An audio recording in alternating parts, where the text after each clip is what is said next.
అందరికీ నమస్కారం అండి. Welcome to S T astrologics. ఈరోజు మనం చూడే టాపిక్ ఏమిటి అంటే మకర రాశి అండి. అంటే ఇక్కడ గురువు వక్రగతి అనమాట. నోట్ చేసుకోండి సార్. ఈ యొక్క వీడియో గురువు వక్రగతి అనే వీడియో మకర రాశి వారికి మాత్రమే కాదండి. చూడండి, కుంభరాశి తర్వాత అన్ని రాశుల వరకు వర్తిస్తుందండి. ఎందుకు ఇట్లా పెడుతున్నానంటే మకర రాశి వ్యూవర్స్ ఎక్కువ మంది చూస్తారండి. నేను చెప్పే కాన్సెప్ట్ ఎక్కువ మందికి రీచ్ అవ్వాలని నేను మకర రాశిని టైటిల్ పెట్టి చెప్తున్నానండి. తర్వాత కుంభరాశి కూడా అంతేనండి. అవి ఎక్కువ వ్యూస్ పోతాయి కాబట్టి పెడుతున్నాను కుంభరాశికి వచ్చేసి. తర్వాత 12 రాశుల వారికి అంటే మిగతా రాశులు ఉంటాయి కదా సార్ వచ్చేసి, వాళ్ళు లైట్గా చూస్తూ ఉంటారు. వాళ్ళకు కూడా నేను ఈ యొక్క చెప్పే ఫలితాలన్నీ వర్తిస్తాయండి వచ్చేసి. అదనమాట. నేను కొంచెం లేజీ చేయండి, ఎందుకంటే ఒకటే కాన్సెప్ట్ 12 రాశులకు 12 లగ్నాల వరకు అప్లికేబుల్ అవుతుందండి. అప్పుడు మనం సపరేట్గా ఒక వీడియో పెట్టడంలో దానికి అర్థం లేదు సార్ వచ్చేసి. నేను లేజీ కాబట్టి అలా ఉండదండి. ఒకే కాన్సెప్టే అన్ని రాశులకి అన్ని లగ్నాలకి వర్తించే విధంగా నా యొక్క వీడియోస్ అయితే ఉంటాయండి వచ్చేసి. ఇప్పుడు మనము మకర రాశి తీసుకున్నాం ఫస్ట్. జస్ట్ ఇది గురువు వక్రగతి అండి.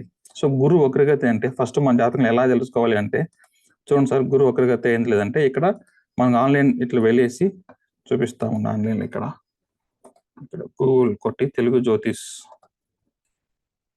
ఇది నా వెబ్సైట్ అయితే కాదండి. నేను రికమెండ్ చేయట్లేదు, నేను వాడుతున్నాను అంతే. నాకు ఈజీగా ఉంటుంది కాబట్టి వాడుతున్నాను అంతేనండి. ఇట్లా మనం ఇచ్చిన డేట్ ఎప్పుడు సార్, గురువు ఎప్పుడు వక్రగతి అవుతాడంటే అక్టోబర్ 9 ఇచ్చాం కదండి. మనం అక్టోబర్ 9 తీసుకుందాం సార్ వచ్చేసి. అక్టోబర్ 9 తీసుకుంటే నుంచి ఇక్కడ లగ్న వాంశకోణంలో ఉంటే గ్రహస్థితి ఉంటుంది సార్. గ్రహస్థితి క్లిక్ చేస్తే చూడండి, ఇక్కడ గురువు వా ఉంది. వా అంటే వక్రీకరించాడు అనేట్టుగా అర్థం అండి వచ్చేసి. ఓకే, ఇట్లా వా ఉంటుంది అంటే మన యొక్క జన్మజాతకంలో ఉండాలని సార్ వచ్చేసి. నేను ఈ డేట్ గా తెలిసింది. మీ యొక్క డేట్ ఆఫ్ బర్త్ వేసుకోవాలి సార్ వచ్చేసి. గోచారం డేట్ కాదు, మీ యొక్క డేట్ ఆఫ్ బర్త్ వేసుకోవాలన్నమాట. మీరు పుట్టినప్పటికీ వా అని ఉంటే అప్పుడు మీకు జన్మజాతకంలో గురువు మీకు వక్రీకరించాడు అనేట్టుగా అర్థం అండి. వాళ్ళకి మాత్రమే ఈ ఫలితాలు అప్లికేబుల్ అవుతాయి అనేసి. ఎవరికైతే గురువు నార్మల్ గా ఉంటుందో చెప్పే ఫలితాలు వాళ్ళకు వర్తించవు. జన్మజాతకంలో ఎవరికైతే గురువు వక్రీకరించి ఉంటాడో వాళ్ళకి మాత్రమే వర్తిస్తాయండి. ఇప్పుడు జన్మజాతకంలో వర్తించాయి కాబట్టి గోచారంలో కూడా ఈ 120 days గురువు అనేది వక్రీకరించబోతారండి. అప్పుడు మనకి ఎలా ఫలితాలు ఉంటాయో మనం చూద్దాం సార్. ఎప్పుడంటే 119 days అండి. అక్టోబర్ 9 నుంచి ఫిబ్రవరి 4 వరకు వక్రీకరించి ఉంటాడండి. ఆ 120 days లో ఫలితాలు ఎలా ఉంటాయని తెలుసుకుందాం సార్. ఫలితాలు తెలుసుకునే ముందర మనము లక్షణాలు తెలుసుకోవాలి సార్. గురువు వక్రీకరిస్తున్న వాళ్ళకి ఎలాంటి లక్షణాలు ఉంటాయి అనేది చాలా ఇంపార్టెంట్ అండి. ఫస్ట్ గురువు అంటేనే అందరికి గుర్తొచ్చేది బంగారం సార్. ఓకే అండి, కాయిన్ ఆర్ బిస్కెట్ అండి. అంటే అట్లే ఉంటుంది అన్నమాట, సాలిడ్ గా ఉంటుందండి. ఎప్పుడు అది ఆభరణం మారుతుందో అది శుక్రుడు అవుతారు సార్ వచ్చేసి. ఓకే, లాజిక్ మర్చిపోకూడదు సార్. గురువు అంటే బంగారమే, కానీ కాయిన్ ఆర్ బిస్కెట్ అట్లే ఉంటే అది బంగారం అండి. గురువు కింద వస్తుంది. శుక్రుడు ఎప్పుడవుతుంది అంటే శుక్రుడు ఆభరణం అవుతుంది. అంటే దాన్ని చైన్ గా మార్చాలండి. ఒక ఆభరణ కానీ ఒక నెక్లెస్ గా కానీ అట్లా మారిస్తేనే అది శుక్రుడు అవుతుంది. అంటే అందంగా ఉండాలి కదా సార్ వచ్చేసి. గోల్డ్ బిస్కెట్ చూస్తే ఎవరిని ఇష్టపడతారండి, కానీ అదే గోల్డ్ వచ్చేసి చైన్ గా మార్చి ఆభరణంగా మార్చినప్పుడు నెక్లెస్ చేస్తే అందరికీ ఇష్టపడతారు. అదేనండి శుక్రుడు. ఇప్పుడు మనము ప్రతి ఒక్క మేకప్ సినిమాలు అందరూ ఆర్టిస్టులు అందరూ మేకప్ వేసుకుంటే కానీ మనం ఇష్టపడతాం కదా, నార్మల్ గా మనం ఇష్టపడం కదండి. అదేనమాట శుక్రుడు ఎప్పుడు అందం అండి. అందాన్ని ఎన్హాన్స్ చేస్తారనమాట. అట్లుంటేనే ఇష్టపడతాం అనమాట. గురువు అనేది ఇదనమాట. అప్పుడు గురువు అంటే రెండు సార్, డబ్బులు బంగారం గుర్తుపెట్టుకోవచ్చు. తర్వాత పిల్లలు సార్ వచ్చేసి దాన్ని లైట్ గా డిస్కస్ చేస్తాము. ఫస్ట్ మనీ అండ్ గోల్డ్, ఈ రెండే అనమాట. పెద్ద అమౌంట్లు అనేది గురువు, చిన్న అమౌంట్లు అనేది శుక్రుడు వస్తారు సార్. గురువు శుక్రుడు కలిస్తే మనకు అది గోల్డ్ అవుతుంది అనమాట. ఇప్పుడు చూడండి సార్, ఇక్కడ గురువు వక్రగతి ఉన్న వాళ్ళకి ఎక్కువ డబ్బు ఉన్న వారిని, ఎక్కువ బంగారు ఉన్న వారిని వాళ్ళు ఇష్టపడతారండి వచ్చేసి. ఇది ఎప్పుడు గుర్తుపెట్టుకోండి లాజిక్. ఎక్కువ డబ్బు ఉన్న వారిని, ఎక్కువ బంగారు ఉన్న వాళ్ళని ఎక్కువ ఇష్టపడతారు అనమాట. తర్వాత ఈ వక్రీకరించిన లక్షణం ఎలా ఉంటాయంటే డబ్బుల్ని ఎలా పొదుపు చేయాలి, వీళ్ళకి చాలా బాగా తెలుసు సార్ వక్రీకరించిన గ్రహాలకు వచ్చేసి. ఓకేనండి, ఎందుకు సార్ అట్లా మీరు చెబుతున్నారంటే వక్రీకరించిన గ్రహానికి తెలివి ఎక్కువ అండి. దానికి పట్టుదల ఎక్కువ, తెలివి ఎక్కువ, అది షార్ప్ అండి. గుర్తుపెట్టుకోండి సార్, వక్రీకరించిన గ్రహం అంటే షార్ప్ అనమాట. షార్ప్ గా పనిచేస్తుందండి. అది బాగా దిగుతుంది మనకు లోపలికి వచ్చేసి. గుర్తుపెట్టుకోవాలి సార్ అది. వడ్డీ వ్యాపారం చేయవారికి వక్రీకరించడం చాలా మంచిది. చాలా మంది ఉంటారు సార్. ఎవరి కింద మీరు కమెంట్ చేయండి, ఎవరికైనా ఇంట్రెస్ట్ బిజినెస్ చేసేవాళ్ళు కానీ వేరెవరికి చేసేవాళ్ళు కానీ ఎస్ సార్ అని కమెంట్ చేయండి సార్. ఎందుకంటే ఎవరికి డబ్బులు ఇస్తే తిరిగి వస్తుంది, ఎవరికి డబ్బులు ఇస్తే తిరిగి రాదు. ఇప్పుడు చూడండి సార్, గురువు నార్మల్ అనుకోండి, డబ్బులు ఇస్తారు అంతవరకు ఆలోచన ఉంటుంది. ఎవరికి డబ్బులు ఇవ్వచ్చు, ఎవరికి డబ్బులు ఇవ్వకూడదు మాత్రం ఆలోచన ఉంటుందండి. అదే గురువు వక్రీకరిస్తే పలానా వ్యక్తికి ఇచ్చిన తర్వాత తిరిగి వస్తుందా రాదా అని ఆలోచించేది వక్రీకరించే గ్రహం అండి. ఇవ్వడం కాదండి, తిరిగి. అదే మరి రివర్స్ చెప్తాం కదండి, రివర్స్ గా ఆలోచిస్తారు. ఇప్పుడు పలానా వ్యక్తికి డబ్బులు ఇస్తే తిరిగి ఇస్తాడు ఇవ్వడా అనేది గురువు వక్రీకరణ గ్రహానికి తెలుసు అనమాట. డబ్బులు ఇవ్వాలని మాత్రం గురువుకు మాత్రం తెలుసు. స్ట్రైట్ ఫార్వర్డ్ సార్, స్ట్రైట్ అనమాట. గురువు వక్రీకరణ గ్రహం అయితే డబ్బు ఇచ్చిన దగ్గర వ్యక్తి డబ్బులు తిరిగి వస్తుందా రాదనేది గురువు వక్రీకరణ గ్రహం. అప్పుడు డబ్బులు ఎవరైతే వడ్డీకి తీసుకుంటారో, ఎవరైతే వడ్డీకి ఇస్తా ఉంటారో వాళ్ళకి తెలుసు ఈ వ్యక్తికి డబ్బులు ఇస్తే ఎనికి వస్తుందా రాదా అనేసి. అప్పుడు వాళ్ళు మాత్రమే వడ్డీ వ్యాపారం చేస్తే మంచి లాభం ఉంటుందండి. వాళ్ళు పట్టుదలతో చేస్తారన్నమాట, అనవసరంగా ఆశ పడకుండా. చూస్తారు వక్రీకరణ గ్రహాలకు ఆశ ఉండదండి, ఎందుకంటే అవి తెలుసు నష్టపోతాం, అది ఆశ లేకుండా ఉంటాయన్న సార్ వచ్చేసి.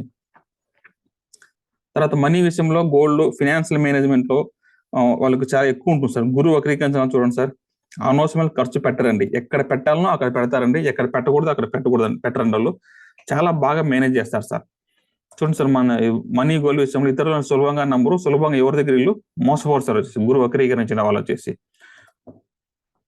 డబ్బులు చాలా పొదుపుగా వాడతారు సార్. ఎక్కడ పెట్టాలి ఒక చూడు సార్, గురువు వక్రీకరించిన వాళ్ళకి ఒక వస్తువు ఇచ్చి దీని వాల్యూ ఎంత అంటే కరెక్ట్ గా చెప్పగలుగుతారు సార్, ఎస్టిమేట్ చేయగలుగుతారు. ఈ వస్తువు ఎంతకు పోతుంది, ఎంతకు పోదు, ఈ వస్తువు ఎంతకు విలువ చేస్తుంది, ఎంతకు కొనొచ్చు, ఎంత కొనకూడదని వీళ్ళు కరెక్ట్ గా ఉంటారు సార్ వచ్చేసి వాళ్ళు.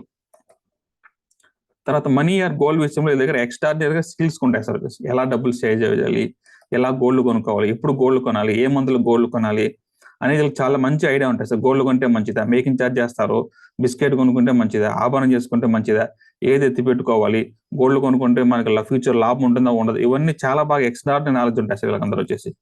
ఒకసారి వేసి తప్పు ఇంకోసారి చేయరు సార్ వచ్చేసి వీళ్ళు. ఇప్పుడు హవాలా చూస్తారు కదా సార్, హవాలా మనీ అంతను డీల్ చేసేది ఈ గురువు వక్రీకరించిన గ్రహాలు ఎక్కువ మంది ఉంటారు సార్. వాళ్ళు దొరకకుండా చేస్తుంటారు అనమాట హవాలా చేయడం అంతాను. తర్వాత ఇంపోర్ట్ గోల్డ్ బై అబ్రాడ్ అనమాట, బయట దేశం నుంచి తెచ్చి ఎవరికి తెలియకోకుండా తెచ్చి పర్ఫెక్ట్ గా అమ్ముతారు కదండి, వాళ్ళందరికీ గురువు అనే గ్రహం వక్రీకరించి ఉంటారు సార్ వచ్చేసి. తర్వాత మంచి టీచర్ అనమాట. ఇప్పుడు మనం చెప్పాం కదా సార్, దీంట్లో ఇప్పుడు మనకు మనీ విషయం, మనీ మేనేజ్ విషయం అంటే మనకు అందరికి గుర్తు వస్తుంది sir, rich dad poor dad అని. వాళ్ళ జాతకం మనం వేసి జస్ట్ రఫ్ గా వచ్చేసి మనం చెక్ చేద్దాం సార్ వచ్చేసి. ఆల్రెడీ చెక్ చేశాను, వాళ్ళు వక్రీకరించింది, బట్ మీకు సార్ చూపిస్తాను సార్ వచ్చి. కొంచెం April 8, 1947 వీళ్ళు పుట్టారండి. మనం జస్ట్ ఇదే డేట్ లో తీద్దామండి వచ్చి 1947 April 8 కదండి, వచ్చిందండి 1947 April 8, 1940 కరెక్ట్ ఆగస్ట్ 1947 April 8 వాళ్ళు పుట్టిండేది USA అండి. మన పేరు ఏదో వేద్దాము, USA అనేసి.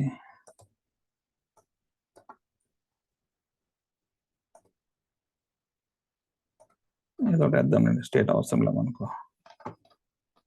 ఇప్పుడు లగ్నం చూడండి సార్, వీళ్ళకు గురువు వక్రీకరించున్నాడు, ఇక్కడ కేతు ఉన్నాడండి, గురువు కేతుతో కలిసి ఉన్నారు. జస్ట్ ఈ సంవత్సర గ్రహాలు కాబట్టి వాళ్ళ మంత్ మనకు రాంగ్ అయినా అవసరం లేదండి, సంవత్సర గ్రహాలు కలిసి ఉంటాయి. ఇక్కడ చూడండి సార్, గురువు వక్రీకరించారు ఇతరులకి వచ్చేసి. ఓకేనండి, అర్థమైందండి మీరు. ఇప్పుడు గురువు వక్రీకరించింది అనమాట, 3 డిగ్రీలు ఉన్నాడు, అది డిగ్రీ కాన్సెప్ట్ అవసరం లేదు మనకు. వక్రీకరించిన గ్రహాల వారికి ఫైనాన్షియల్ డిసిప్లిన్ ఉంటుందా ఉండదా, డబ్బు ఆదా చేస్తారా చేయరు అనేది ఇంపార్టెంట్ అండి. సో ఇక్కడ చూడండి, రిచ్ డాడ్ పూర్ డాడ్ చాలా మందికి తెలిసి ఉంటుంది అనమాట ఇతని గురించి. రిచ్ గా ఎలా అంటారు, పూర్ గా ఎలా ఉంటారు అని అనేసి అండి. అంటే వాళ్ళు ఏం చెప్తారంటే ఫస్ట్ పూర్ గా ఉంటేనే రిచ్ గా అవ్వగలుగుతాము అనే కాన్సెప్ట్ అండి, అంతే లాజిక్. అది ఇంకో వీడియోకి చెప్తానంటే అది నాకు సరిగ్గా చెప్పడానికి రాదనమాట, ఎందుకంటే నాకు గురువు వక్రీకరించలేదు కాబట్టి నాకు అని తెలియదండి వాళ్ళు వచ్చేసి. సో ఇతను డబ్బుల గురించి చాలా చెప్పారు కదా సార్ వచ్చేసి. అతను వచ్చేసి రిచ్ డాడు పూర్ డాడు అలాంటి విషయాలు ఎలా చెప్పగలుగుతారంటే గురువు వక్రీకరించిన వాళ్ళు చాలా బాగా చెప్పగలుగుతారు సార్ వచ్చేసి. అదే మీరు ఎలా చెప్తున్నారు అంటే, నాకు బుధుడు వక్రీకరించారు కాబట్టి ఈ జ్యోతిషంలో ఉండేటువంటి విషయాలు రిసెర్చ్ చేసి ఎవరెవరికి ఏ లక్షణాలు ఉంటాయి, ఎలాంటి లక్షణాలు చెప్పొస్తారు. ఇప్పుడు మన దగ్గర కన్సల్టెన్సీకి వస్తారు కదా సార్, మెసేజ్ చేసే వాళ్ళు కూడా మనకు చెప్తాం అనమాట. ఓకే గురువు వక్రీకరించినాడా, ఓకే తమ్ముడు తక్కువ వాళ్ళు బార్కింగ్ చేస్తారు, నెగోషియేషన్ చేస్తారు, తక్కువ డబ్బులు అనేట్టుగా అర్థం అండి. సో ఎవరైనా మీరు తీసుకోండి సార్, మీ ఫ్రెండ్స్ ఎవరికన్నా గురువు వక్రీకరించిందంటే వాళ్ళ దగ్గర మీరు ఫైనాన్షియల్ అడ్వైస్ తీసుకోండి, వాళ్ళు చెప్తే మీరు నమ్మొచ్చు సార్ వచ్చేసి. అది చాలా మంచిది అనమాట. మీకు ఎలా ఇన్వెస్ట్ చేయాలి, మ్యూచువల్ ఫండ్స్ లో కానీ షేర్ మార్కెట్ లో కానీ ఇలాంటివన్నీ చూడండి సార్, గురువు వక్రీకరించిన వాళ్ళని అడగండి, మీరు బాగా చెప్తారన్నమాట వాళ్ళు వచ్చేసి. ఓకే సార్, ఇప్పుడు ఫలితాలు చూద్దాం సార్ ఎలా ఉన్నాయి అనేసి. వీళ్ళకి ఏం లేదు sir, simple sir, more money flow, gold కొనొచ్చు అంతే సార్ వచ్చేసి. ఈ టైంలో పిల్లలు లేని వరకు కొంచెం ఆ దశాభుక్తులు ఉంటే పిల్లలు అవుతారు సార్. 3 రిజల్ట్స్ అనమాట.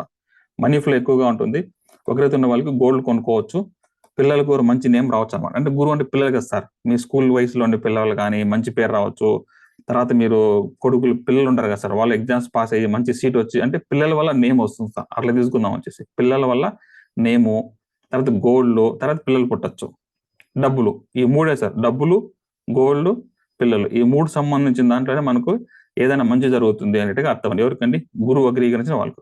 అది మళ్ళీ మీరు ఏ భావంలో చూడాలి సార్, మీ లగ్న ప్రకారంగా ఏ భావంలో ఉంటుందో ఆ భావన అది హైలైట్ చేస్తుంది అనమాట వచ్చేసి.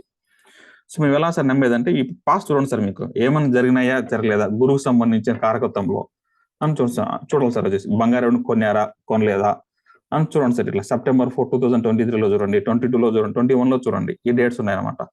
ఖచ్చితంగా కూడా ఫ్యూచర్ October 9 తర్వాత మనకు ఉంటుంది అనేట అర్థం అండి. కంటెంట్ ఏం లేదు సార్, మనకు రోజు వీడియో పెట్టడానికి ఏం లేదు.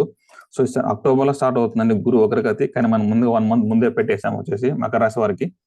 సో ఇంతే సార్ కంటెంట్ అనేది. సో ఒకటే లాజిక్ అండి, జన్మజాతకంలో గురు వక్రీకరించినప్పుడు, గోచారంలో గురు వక్రగతి అయినప్పుడు మనకు మనీ ఫ్లో, డబ్బులు రావాల్సిన డబ్బులు, పెండింగ్ డబ్బులు, ఏదో ఒక విధంగా మనకు మనీ ఫ్లో ఉంటుందంటే అర్థం అండి.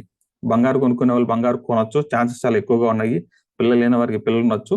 ఈ మూడిట్లో మనకు ఒక మంచి జరగబోతుంది అనేట్టుగా అర్థం సార్. బట్ మీకు రియాలిటీ అర్థమవుతుంది అనమాట.